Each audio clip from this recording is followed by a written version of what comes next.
Welcome back. You're watching NDTV 24/7. This is, of course, NDTV and Nirmal's Marks for Sports campaign. Of course, we're focusing on India's fittest city. We're coming to you live from Bangalore, where we're having a swimming camp, a swimming clinic with Nisha Millet. And we've had a round of warm-ups already. We are at Bangalore's Jain University, and we've got kids in the pool already. So we'll get started. But before that, Jain University, a round of applause, please. Okay, great. This university, of course, has produced a lot of top Indian athletes. But we'll get started with the swimming here because that's the camp here. And I'm going to hand it over to Nisha. She's got a bunch of activities lined up for the children here. All yours. Go ahead. So I really want to make swimming fun for kids and for all, for anybody who wants to get into the pool. So these girls are going to demonstrate to you something you could use. It's a foam noodle. We're going to do some freestyle swimming with your head up. Girls, let's start. Ready? Go. So they're led by Uttara, who's a national level swimmer. And what they're showing you is how, even if you're not a very good swimmer, you can keep your head out of the water. The noodle helps you with flotation, gets your hips up, and you're getting a good workout. We're going to go back with a head up breaststroke. Breaststroke looks very much like what a frog would do. And we do breaststroke that really helps tone up your thighs. And also it's the most relaxing stroke. So you can see that these noodles keep them nice and afloat, and they're hardly exerting too much of effort. So this is a good warm-up exercise. We're going to move over to these young boys here, and they're going to do a little tougher warm-up exercise. We're using something called a pull buoy, which is found very commonly in pools.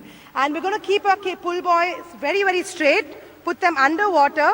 We're going to go 5 times, join them in front, go all the way back, join them in front, and back, 3, and back, 4, and back, and 5. Now we're going to hold the kickboards up and press them to our legs. Ready? 1. The reason this is tough, keep going, 2, is that they're doing all this against a lot of resistance. These pull buoys are creating a lot more surface area. So as you can see, they're taking quite some time to push those pull buoys in. So a very good way to warm up. Once you've done a warm-up like this, which you can use any kind of swimming equipment in your pool, we move on to the good swimmers now, who are going to show you the butterfly kick. One of the toughest That doesn't mean the rest of them are bad, yes, but these are the seniors, so we'll move to them. We've got 2 Olympians in the group, which is why I say we've got Gagan, say hi Gagan, represented India in the London Olympics, Sharath, who represented India in the London Paralympics. So we've got these boys showing us a butterfly kick. Let's do a butterfly kick. This is the same stroke. You can go, guys. We have them doing a butterfly kick, which is the stroke that Michael Phelps does at the Olympics. And we have the girls following close by. As you can see, the butterfly kick is a very rhythmic kick like a wave, and it involves using your abs and your back muscles a lot. If you notice, even the girls, it's all about flexibility, timing, and also getting into the rhythm of the butterfly stroke. We're going to go back with a little tough exercise where we hold the kickboard up and push it halfway under the water. Boys, you can go. So we're going to do a freestyle kick, and by holding the kickboard underwater, you're making sure that you have a lot more resistance and it's tougher to kick. So somebody like Gagan or Sharath, who does this quite often, would obviously be going faster. You can watch the girls as well. We're going to do a kick. So anybody can do this. If you have a kickboard and a swimming pool in your apartment or your school, you can do this just to get fit, get warmed up. Then you can start doing a nice tough workout. So these, what we just showed you, are just warm-up exercises. So, it's good to see all these kids going on. We'll have all the seniors again do 1 lap of breaststroke. The breaststroke kick is the most commonly used kick as it's most relaxing. So we have the breaststroke kick, and this is Sharath's main event. Sharath actually qualified at the Paralympics and almost made the finals for India. So you can see a perfect breaststroke kick, and after every circular kick, how he squeezes his legs and glides forward.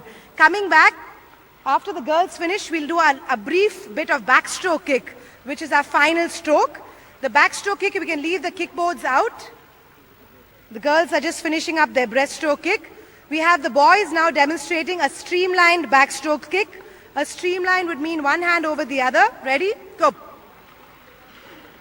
That's a streamlined backstroke kick. And we have the girls doing it next. Ready? Go. So you can watch the girls, a perfect streamlined position, head resting in their hands, and a small flutter kick making the water boil. So some of these simple exercises, you don't have to be a very highly accomplished swimmer to do. And at the end of the day, you can see these kids are just warming up now. They're getting ready for the tougher events, the kicking sprints, The diving races, the underwater swims. You know, I think we can get Gagan and Sharath maybe to show you a quick, brief underwater swim to the other end, you know, because everyone loves to see a good underwater. So let's have Gagan and Sharath do an underwater breaststroke swim. Nisha, I'll tell you what, we'll just hang on and we'll get Gagan and Sharath to do this for us in just a bit. So we've had our warm-ups, a few laps, you've seen the boys and the girls participating, but a lot more coming up from Bangalore and of course the other camps that we're having in Delhi and in Kolkata. We have some great activity lined up from the swimming camp here, like we said, some underwater shots and we'll of course have some races. We'll try to see how the students here at Jain University, and we'll see them competing against the two Olympians here. So that's coming up throughout the day. Don't go anywhere. Keep watching NDTV 24/7.